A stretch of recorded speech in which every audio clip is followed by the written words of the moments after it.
Hello guys, welcome to my YouTube channel subject teacher. Guys, मैं आपको अपनी videos में 10th क्लास का मैथ्स फुल कोर्स कराऊंगा। अगर गाइस आपको 10th क्लास का मैथ्स पढ़ना है तो फ्रेंड्स मुझे सब्सक्राइब कर लीजिए ताकि आपको मेरी वीडियोस टाइम टू टाइम मिलती रहें।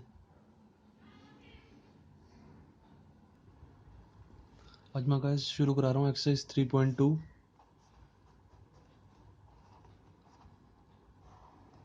गाइस, एक्सरसाइज 3.2 शुरू कराने से पहले मैं आपको कुछ बताना चाहता हूँ जो ये एक्सरसाइज करने के लिए बहुत ज़रूरी है। गाइस, जैसे कोई हमारा ग्राफ होता है, हम जो 3.1 में मैंने आपको ग्राफ बनाने सिखाए थे, जैसे हमारा कोई ग्राफ है, ठीक है, ये +1 2 3 या -1 -2 या +1 या +2 या -1 या -2, जैसे कोई हमारा ग्राफ है। अगर वो, जैसे हमने दो इक्वेशन के कोई ग्राफ बनाया, जैसे 2x + 3y = 6, 4x + 7y = 9, जैसे इसका कोई ग्राफ आया, ये और ये ऐसे कोई ग्राफ बना इसका, ठीक है। इस वाली लाइन का ग्राफ ये है, इस वाली लाइन का ये है, इन दोनों का ग्राफ ऐसे बना, ठीक है। तो इन दोनों के बीच में जो इंटरसेक्टिंग पॉइंट है वो एक ही है ना, तो इससे क्या पता लगता है ये इंटरसेक्टिंग लाइंस है, इंटरसेक्टिंग लाइंस है, ठीक है। इंटरसेक्टिंग लाइंस ऐसी होती हैं, जो इंटरसेक्टिंग लाइंस होती हैं हमारी, उनका जो सॉल्यूशन आता है ना, वो होता है, उसको कहते हैं वन सॉल्यूशन। मतलब उसका हमेशा एक ही सॉल्यूशन आता है। ये चीज़ थोड़ा लर्न करने वाली है इस एक्सरसाइज में। जैसे हमारी ये लाइन है, ये एक ही बार कट रही है, तो उसका वन सॉल्यूशन आएगा, ठीक है। और वन सॉल्यूशन को हम कहते हैं यूनिक सॉल्यूशन, यूनिक सॉल्यूशन। और जब वन सॉल्यूशन आए तो हमारा, तो उसको एक और चीज़ कहते हैं, वो लाइन कंसिस्टेंट है। ये दो लाइंस कंसिस्टेंट है, ठीक है। ये इंटरसेक्टिंग लाइंस की प्रॉपर्टीज़ हैं, ये आपको याद करनी है, जो मैं 3 प्रॉपर्टीज़ बता रहा हूँ मैं आपको, ठीक है। उसके बाद क्या है, एक और चीज़, एक होती है पैरेलल लाइंस। अब ऐसी कोई ग्राफ होगा, उसमें कोई दो लाइन ऐसे जा रही हैं, ठीक है, ऐसे जो इंटरसेक्ट कभी नहीं हो रही, वो होती है parallel lines. Parallel lines, parallel lines कैसे होंगी, ऐसे, ठीक है। उसके सॉल्यूशन कितने आएंगे, उसका नो सॉल्यूशन आएगा। मतलब जितनी बार लाइन इंटरसेक्ट कर रही है उतने सॉल्यूशन आएंगे। ये एक बार इंटरसेक्ट कर रही है तो वन सॉल्यूशन, इंटरसेक्टिंग लाइन एक बार इंटरसेक्ट कर रही है, वन सॉल्यूशन। पैरेलल लाइन तो कहीं कहीं इंटरसेक्ट करती नहीं, तो उसका आएगा नो सॉल्यूशन, ठीक है। और नो सॉल्यूशन होता है इनकंसिस्टेंट, इनकंसिस्टेंट।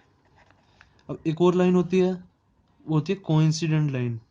कोइंसिडेंट लाइन कैसे होगी, जैसे कोई हमारा यही ग्राफ है हमारा, उसमें कोई लाइन, एक लाइन ये जा रही है और एक और लाइन है, वो भी यही सेम है, ऐसे ही जा रही है।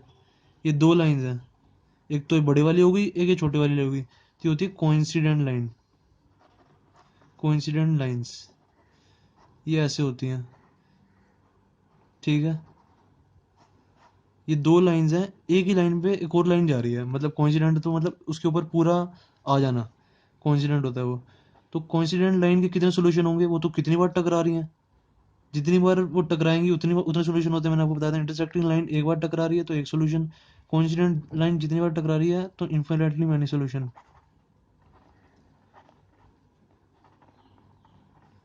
क्योंकि वो तो अनलिमिटेड टाइम टकरा रही है, वो तो पूरी टक्कर ही खाई हुई है। तो ये भी होती है कंसिस्टेंट। अगर किसी का सॉल्यूशन एक या एक से ज़्यादा आ रहा है तो वो लाइंस कंसिस्टेंट होती हैं, जिसका एक भी नहीं आ रहा वो होती है इनकंसिस्टेंट, ठीक है। अब एक और चीज़ है इस एक्सरसाइज में, वो है जैसे कोई हमारी,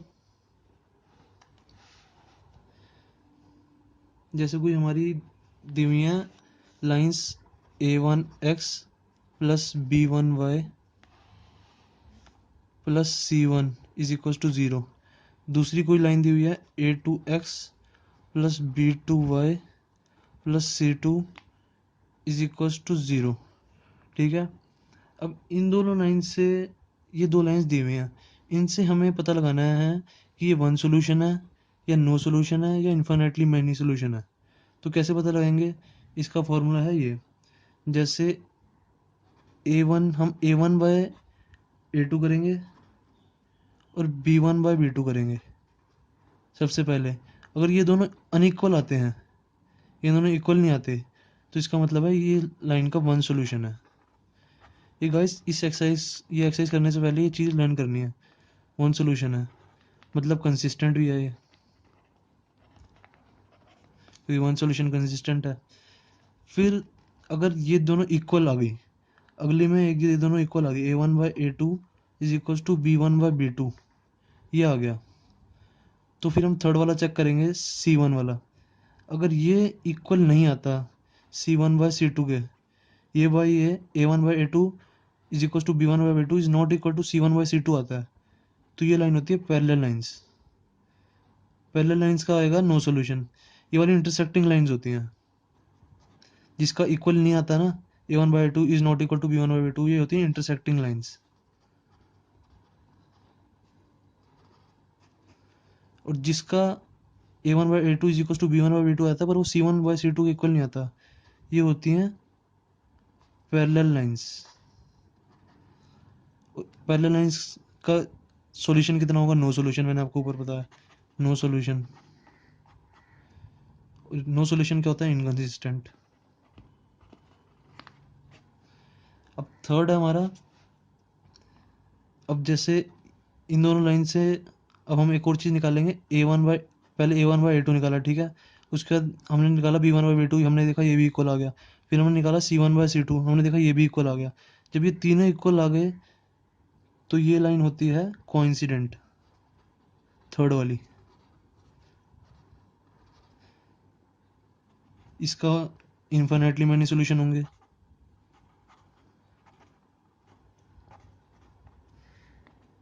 और ये होगी क्या, कंसिस्टेंट, ऊपर बताया था मैंने, ठीक है। अब इस एक्सरसाइज में यही होगा, हमें दो इक्वेशन दी होगी, a1 की जगह कुछ और होगा, a2 की जगह कुछ और होगा, b1 की जगह कुछ और होगा, b2 की जगह कुछ और होगा, c1 की जगह कुछ और होगा, c2 की जगह कुछ और होगा। बस हमें ये बताना होगा कि ये लाइन इंटरसेक्टिंग है या कंसिस्टेंट है या इनकंसिस्टेंट है या पैरेलल है या कोइंसिडेंट है। बस ये घुमा फिरा के यही पूछेंगे ये, और कुछ नहीं पूछना इस एक्सरसाइज में।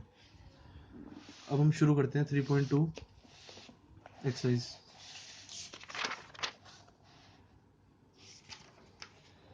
एक्सरसाइज 3.2 का फर्स्ट क्वेश्चन कह रहा है,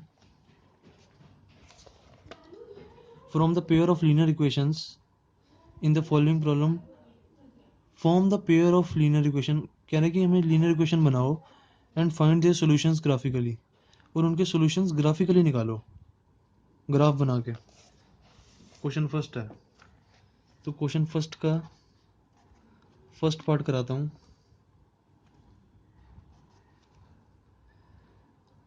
कह रहे हैं 10 students of class 10 took part in mathematic quiz if the number of girls is 4, ठीक है। सबसे पहले कह रहे हैं कि 10 students of class 10 took part in mathematics if the number of girls is 4 and if the number of girls is 4 more than the number of boys. Number of girls और boys दिए हुए हैं, तो सबसे पहले हम let number of girls be x और number of boys be y। सबसे पहले हम ये लिखेंगे, ठीक है। उसके बाद हमें दिया हुआ 10 स्टूडेंट्स है, 10 स्टूडेंट्स ने पार्ट लिया है, तो 10 स्टूडेंट्स का पार्ट मतलब x प्लस वाई हमारा 10 हो गया। उसके बाद x प्लस वाई हमारा 10 हो गया, और फिर दिया हुआ if the number of girls is 4, मतलब if the number of girls is 4 ज़्यादा, 4 मोर है, मतलब x is equals to x जो है 4 ज़्यादा है y से, दिया हुआ है x is 4 more than boys. तो x 4 ज़्यादा, तुम अब इन दोनों को इक्वल लिख रहे हैं, तो कैसे इक्वल लिखेंगे, इसके आगे +4 लिख देंगे, क्योंकि x तो पहले से ही 4 ज़्यादा है ना। अब हमने x और y को किसी तरह इक्वल में लिखना है, तो दूसरी साइड +4 कर देंगे, तो ये दोनों इक्वल लिख सकते हैं हम। तो ऐसे हमारी दो इक्वेशन बन गई, एक ये और एक ये। अब इस वाली इक्वेशन को मैं क्या ऐसे लिख सकता हूँ, इस वाली इक्वेशन को x minus y is equals to 4 लिख दिया, ये होगी हमारी फर्स्ट इक्वेशन। और दूसरी वाली लिख देंगे x plus y is equals to 10, ये आ गई हमारी सेकंड इक्वेशन, ये वाली और ये वाली इक्वेशन है दोनों। उसके बाद कह रहे हैं, सबसे पहले तो कहते हैं form the pair of linear equation, हमने फॉर्म तो कर दी, ठीक है, ये लीनियर इक्वेशन हमारी फॉर्म हो गई। और कह रहे हैं उसके सॉल्यूशंस निकालो ग्राफिकली। एक तो एलिमिनेशन मेथड था, जो हम पहले करते थे, ये कह रहे हैं वैसे मत करो, ये कह रहे हैं इसको ग्राफिकली करो। ग्राफिकली कैसे होगा? वैसे ही सेम जैसे मैंने आपको बताया था 3.1 में। ये 1 हो गया, ये 2 हो गया, 3 हो गया, ये -1 हो गया, ये -2 हो गया, -3 हो गया, ये +1 +2, ऐसे ये -1 -2। अब इन दोनों इक्वेशंस को सॉल्व करेंगे हम। इन दोनों इक्वेशंस को सॉल्व कैसे करेंगे? अब गाइस ये हमारी इक्वेशन सॉल्व हो गई थी, वो नीचे पेज में थोड़ी गड़बड़ थी, इसलिए मैं यहाँ पे कर रहा हूँ, वो छोटा पड़ जाता। अब इस इक्वेशन की और इस इक्वेशन की एक्स और वाई की वैल्यू डाल के देखेंगे क्या क्या आ रहा है, तो उससे हम ग्राफ बना लेंगे जैसे पहले करते थे। ठीक है, अब इधर मैंने x की जगह 0 डाला, तो y x की जगह मैंने इस वाली इक्वेशन में 0 डाला। क्या है? 0 - y = 4, तो y = -4 हो गया, y आ गया -4। अब ऐसे ही इस इक्वेशन में y = 0 डालेंगे, x - 0 = 4, तो x = 4 आ गया, y की वैल्यू 0 डाली तो x 4 आ गया। अब ऐसे ही इस वाली इक्वेशन में करेंगे,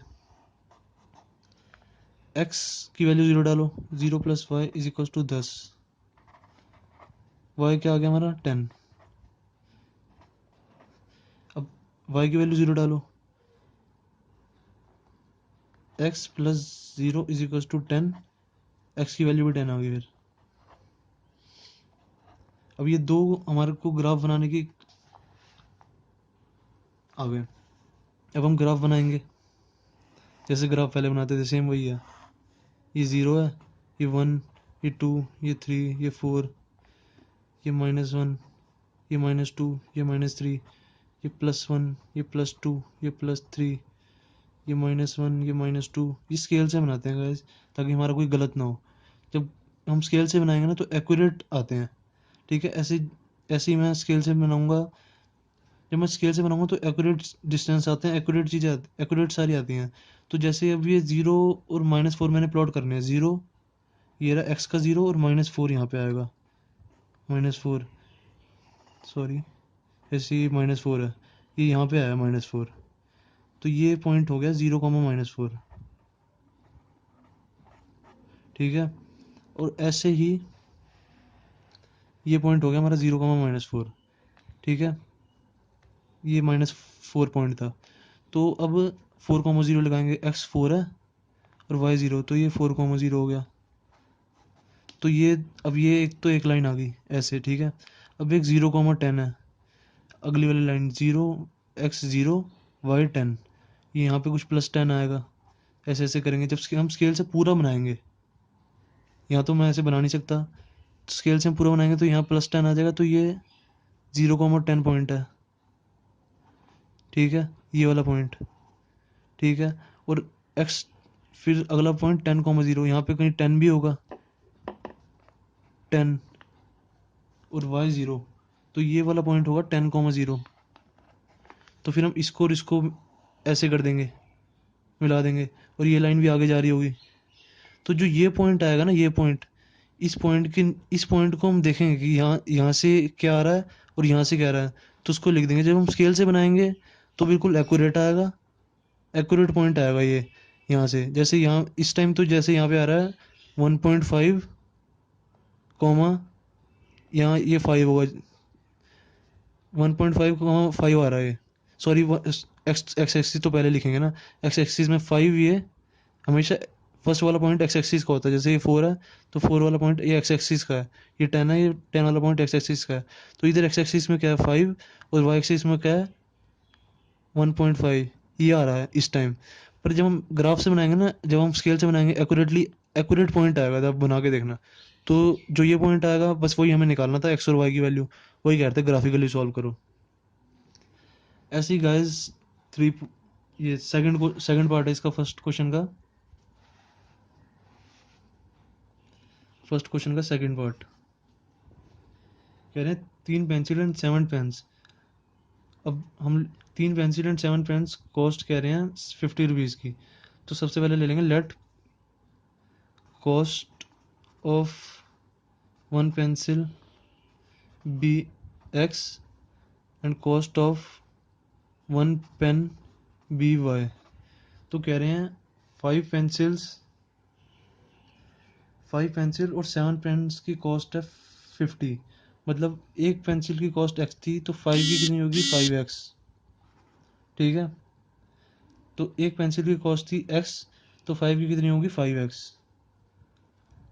प्लस एक पेन की कॉस्ट है y, तो 7 पेन्स की कितनी होगी 7y, और टोटल दिया हुआ कॉस्ट 50 रुपीज़ लगे हैं उसके। कह रहे हैं कि ऐसे ही अगर वो 7 पेन लेती, एक कह रहे हैं अगर वो ऐसे ही 7 पेंसिल लेती, एक पेंसिल की कॉस्ट x है तो 7 पेंसिल की 7x होगी, और पाँच पाँच पेंसिल लेती तो 5y इज इक्वल्स टू, कहते फिर कॉस्ट होती 46। कह रहे हैं find the cost of 1 pencil and that of 1 pen. इसको भी ग्राफिकली वैसे ही सॉल्व करेंगे जैसे ऐसे हमने किया। ऐसी ये दो इक्वेशन बन गई हमारी, ये दो इक्वेशन बन गई, ऐसे ही ये हम इसका ग्राफ बना के ऐसे ऐसे बनाएंगे, फिर उसके बाद इसका ये ग्राफ बना देंगे ऐसे ही बिल्कुल सेम स्केल से बनाएंगे, पर एक्यूरेट पॉइंट आएंगे। इसमें हमें कहा हुआ ग्राफिकली करना है। ठीक है, अब आ जाओ क्वेश्चन सेकंड पे।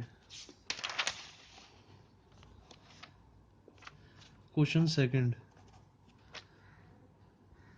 क्या कह रहा है हमारा, on comparing the ratios of a1 by a2 b1 by b2 c1 by c2 find out whether the line representing following period the linear equation intersecting at a point parallel और coincident. वही मैंने जो आपको formula बताया था वही लगना है इसमें, जो मैंने आपको इसमें ये बताया था ना,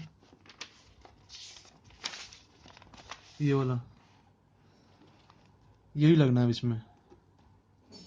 ठीक है, अब देखो क्या फर्स्ट हमारी इक्वेशन दी, इसमें हमें ये बताना है इंटरसेक्टिंग है या पैरेलल है या कोइंसिडेंट है। हमें क्वेश्चन में फर्स्ट पार्ट में दिया हुआ है कि फर्स्ट पार्ट है हमारा जैसे 5x minus 4y plus 8 is equal to 0, 7x plus 6y minus 9 is equal to 0। अब इसमें हम वैसी same a1 by a2 b1 by b2 और c1 बाई c2 चेक करेंगे। ठीक है, ये a1 है, ये a1 है, ये a2 है, ये b1 है, ये b2 है, ये c1 है, ये c2 है। जैसी ऐसी सेम जैसे मैंने आपको बताया था, ये बस a1 b1 c1 की वैल्यू a2 b2 c2 की वैल्यू चेंज करती है, बाकी सेम ही है। अब a1 बाई a2 की वैल्यू निकालेंगे, क्या आएगी, a1 बाई a2 क्या है हमारा 5/7 दिख रहा है, और b1 बाई b2 क्या है -4/6। इसको काट देंगे तो हम क्या देगा -2/3। तो अब हमें साफ देखने से पता लग रहा है a1 by a2 is not equal to b1 by b2 है। ठीक है, a1 by a2 is not equal to b1 by b2 है। ठीक है, तो अब ये लाइन क्या होगी, मैंने आपको बताया था जब ये दोनों अनइक्वल हो तो इंटरसेक्टिंग होती है, इंटरसेक्टिंग लाइंस। ये देख लो मैंने बताया था a1 by a2 is not equal to b1 by b2, तो इंटरसेक्टिंग लाइंस होती हैं। ठीक है, ऐसे ही बस ये क्वेश्चन आएंगे।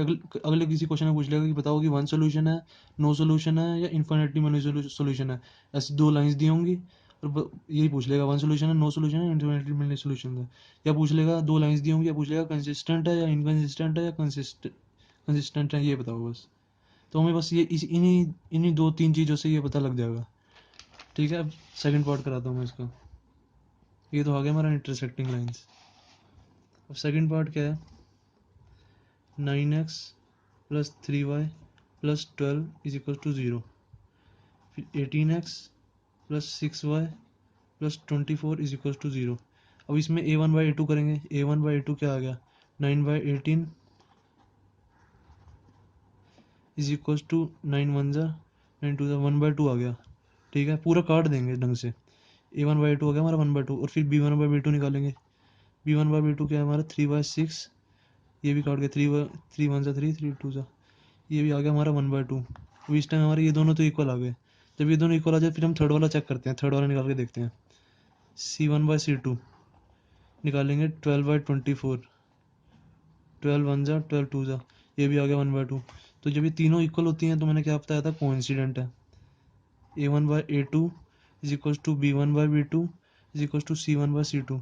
जब ये तीनों इक्वल होती हैं तो क्या होती है हमारी लाइंस, कोइंसिडेंट लाइंस। ये मैंने बताया था आपको, ये देख लो, जब ये तीनों इक्वल होती हैं तो कोइंसिडेंट लाइंस होती हैं। ऐसे ही जब पहली दो अगर ये तीसरी वाली हमारी अनइक्वल आ जाती है, अभी अगर हमारी ये अनइक्वल आ जाती, c1/c2 जैसे कुछ और आता है यहाँ पे, c1/c2 जैसे हमारा यहाँ पे कुछ और आता, ठीक है, तो यहाँ पे अनइक्वल आता, तो अनइक्वल आता तो फिर हमारी लाइन होती पैरेलल लाइंस। पहले दोनों इक्वल और थर्ड वाला पार्ट अनइक्वल, तो होती है हमारी पैरेलल लाइंस, ठीक है। वैसे ही थर्ड पार्ट है इसका, सेकंड क्वेश्चन है, ये थर्ड पार्ट आप करके देखना, अगर नहीं आया तो मेरे से पूछ लेना कमेंट्स में। अब क्वेश्चन थर्ड है, कुछ तो होमवर्क भी लोना यार। क्वेश्चन थर्ड भी वही बिल्कुल सेम क्वेश्चन है जो मैंने आपको बताया। अब उसमें बोला हुआ है कि बताओ, अब दो लाइंस दी हुई हैं, अब उसमें बताना है कि कंसिस्टेंट है या इनकंसिस्टेंट है, कंसिस्टेंट या इनकंसिस्टेंट लाइन बतानी है। अब यही है, अब कह रहे हैं कि कंसिस्टेंट है या इनकंसिस्टेंट है, ये बताओ। ऐसे ही हमें इसी से पता लग जाएगा, हम ये तीनों करके देखेंगे, a1/a2 निकालेंगे, b1/b2 निकालेंगे, फिर अगर ये अनइक्वल आया तो कंसिस्टेंट है, ठीक है। अगर ये दोनों इक्वल आया और तीसरे वाला अनइक्वल आया तो इनकंसिस्टेंट है। मैं आपको करके दिखा देता हूँ, इसका सेकंड पार्ट कर देता हूँ मैं। सेकंड पार्ट है, चलो फर्स्ट पार्ट ही कर देता हूँ, फर्स्ट पार्ट कर देता हूँ इसका। फर्स्ट पार्ट है हमारा 3x + 2y = 5, और फिर है 2x - 3y = 7। ये दो इक्वेशन दी हुई हैं, कहना बताना है कि कंसिस्टेंट है या इनकंसिस्टेंट है। a1/a2 करेंगे, a1/a2 क्या है हमारा 3/2, फिर b1/b2 करेंगे, b1/b2 क्या है हमारा -2/3 -2/3 आ रहा है ये, तो ये इक्वल है ही नहीं, तो a1/a2 is not equal to b1/b2, तो क्या होंगी लाइन, कंसिस्टेंट होंगी। कंसिस्टेंट वो लाइंस होती हैं जिसका एक भी सोल्यूशन आए।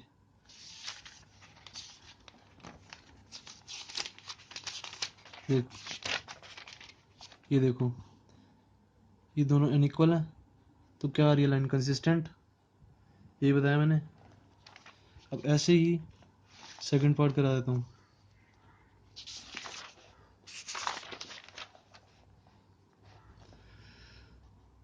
सेकंड पार्ट है इसका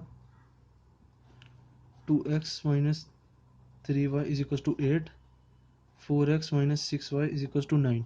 ऐसे ही a1/a2 निकालेंगे, क्या आ गया हमारा 2/4, b1/b2 निकालेंगे, क्या है हमारा 3/6। इसको काट देंगे, इसको पूरा काटते हैं, 2 1 ज़ा 2, 2 2 ज़ा = 1/2 आ गया ये। इसका भी 3 1 ज़ा 3, 3 2 ज़ा = 1/2 आ गया ये, ठीक है। फिर c1/c2 निकालेंगे, जब दोनों इक्वल आ जाते हैं फिर c1/c2 जरूर निकालते हैं। c1/c2 निकाला तो 8/9 आ रहा है, तो इसका मतलब है हमारा a1/a2 is not is equal to b1/b2 is not equal to c1/c2। कहाँ तीनों इक्वल दिख रहे हैं, नहीं दिख रहे, तो is not equal to c1/c2, तो इसका मतलब है हमारी लाइन पैरेलल है, पैरेलल लाइन है, तो इसका मतलब है इसका है इनकंसिस्टेंट, मतलब इसका एक भी सोल्यूशन नहीं है। एक भी सोल्यूशन हो तो कंसिस्टेंट होता है। सोल्यूशन कब होगा, जब वो लाइन इंटरसेक्ट करेगी। पैरेलल लाइन तो कभी इंटरसेक्ट करती नहीं, इंटरसेक्ट करेंगी या उसके एक के ऊपर एक लाइन होगी, वो तो अनलिमिटेड टाइम इंटरसेक्ट कर रही है, एक के ऊपर एक लाइन तो अनलिमिटेड टाइम इंटरसेक्ट कर रही है, तो ये दोनों कंसिस्टेंट होती है। जिसका एक भी सोल्यूशन ना है वो इनकंसिस्टेंट होती है, ठीक है। अब क्वेश्चन थर्ड तो हो गया हमारा कंप्लीट, बाकी पार्ट्स आप करके देखना, नहीं आए तो मेरे से पूछ लेना। अब क्वेश्चन फोर्थ है, क्वेश्चन फोर्थ क्या कह रहा है, which of the following pairs of linear equations are consistent और इनकंसिस्टेंट।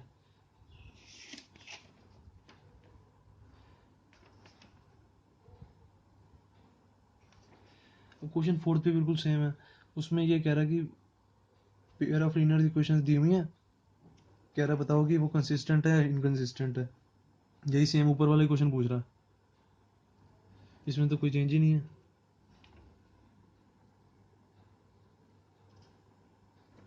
अब क्वेश्चन फिफ्थ करते हैं फिर हम। कि क्वेश्चन 4 आप करके देख लेना, तब क्वेश्चन सेम ही है बिल्कुल। अब क्वेश्चन 5 है हमारा,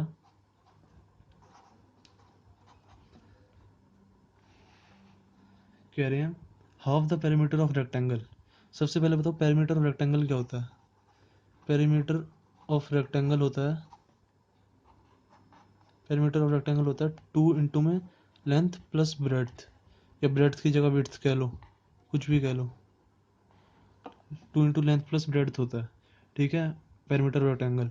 अब कह रहे हैं कि half the perimeter of rectangle, rectangular garden, कह रहे हैं 1/2 ऑफ द पेरीमीटर। पेरीमीटर क्या होता है 2 इंटू में L plus B, half the perimeter of rectangular garden whose length is 4 metre, whose length is 4 metre more than its width.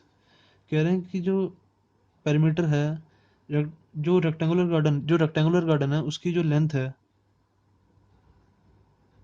वो है 4 metre more than its width. मतलब जो length है is equals to, वो 4 metre ज़्यादा है width से।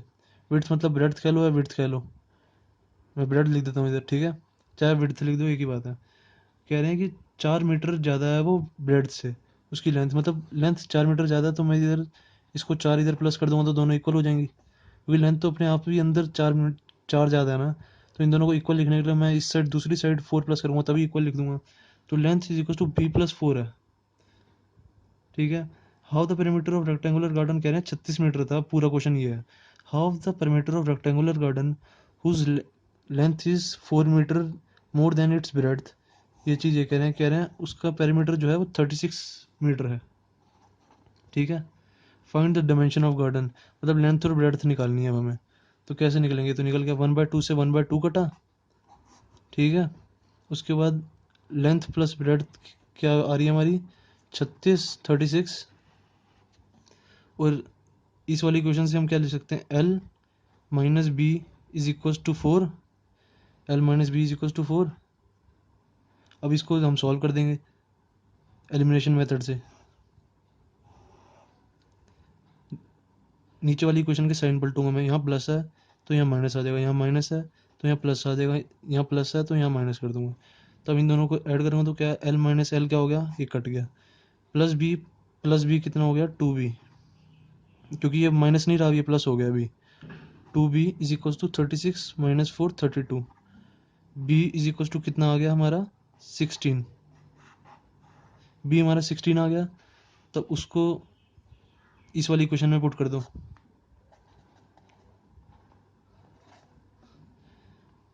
Put b is equal to 16 in equation first, क्या आ जाएगा हमारा, l is equal to 16 plus 4 is equal to 20, ठीक है। अब इसके बाद 6th क्वेश्चन है, उसमें दिया हुआ given the linear equation 2x plus 3y minus 8 equals to 0, write the another linear equation in two variable such that geometrical representation of the pair is so found intersecting lines। कह रहे हैं कि एक equation दी हुई है हमें, question 6 में जैसे हमें एक इक्वेशन दी हुई है 2x plus 3y minus 8 is equal to 0। कह रहे हैं कि कोई और ऐसी इक्वेशन लिखो जिसमें वो लाइन इंटरसेक्टिंग आए, या फिर सेकंड में लिखो वो लाइन पैरेलल आए, या वो लाइन कोइंसिडेंट आए। इंटरसेक्टिंग लाइंस क्या होगी, इंटरसेक्टिंग लाइंस वो होंगी जिसका a1/a2 is not equal to b1/b2 होगा। तो मैं कुछ भी लिख दूंगा, तो 3x plus 7y plus 9 is equal to 0, इसका a1/a2 is not equal to b1/b2 है, करके देख लो। तो वो क्या होगी, इंटरसेक्टिंग लाइंस। फर्स्ट तो हो गया हमारा ये, सॉरी फर्स्ट ये होगी, फर्स्ट की इक्वेशन मैंने ये लिख दी है इंटरसेक्टिंग लाइंस की, क्योंकि इसमें a1/a2 is not equal to b1/b2 है। सेकंड पैरेलल लाइन की लिखनी है, पैरेलल लाइन की क्या होगी, a1/a2 इक्वल होगा b1/b2 के, पर c1/c2 इसके इक्वल नहीं होगा। जैसे 2x मैं यहाँ पे लिख दूंगा 4x प्लस 6y, क्योंकि ये 1/2 होगा, ये भी 1/2 हो गया, पर ये c1/c2 इक्वल नहीं होना चाहिए, मैं प्लस का 10 कर दूंगा इज इक्वल टू 0। अब ये इसमें देखोगे तो अब a1/a2, ये तो इक्वेशन जो है गिवन है,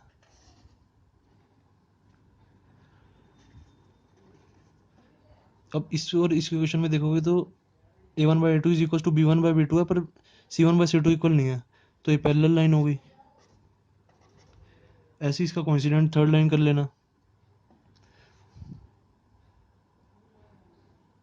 कोइंसिडेंट लाइन क्या होती हैं, वो बिल्कुल इक्वल होती हैं, दोनों इक्वल लाइन होती है। जैसे 2x + 3y - 8 = 0 है, तो कोइंसिडेंट तो लाइन जब होती सेम है, वो एक के ऊपर एक कोइंसाइड कर रही होती हैं, तो उनकी लाइन की इक्वेशन भी तो सेम ही आएगी, 2x + 3y - 8 = 0।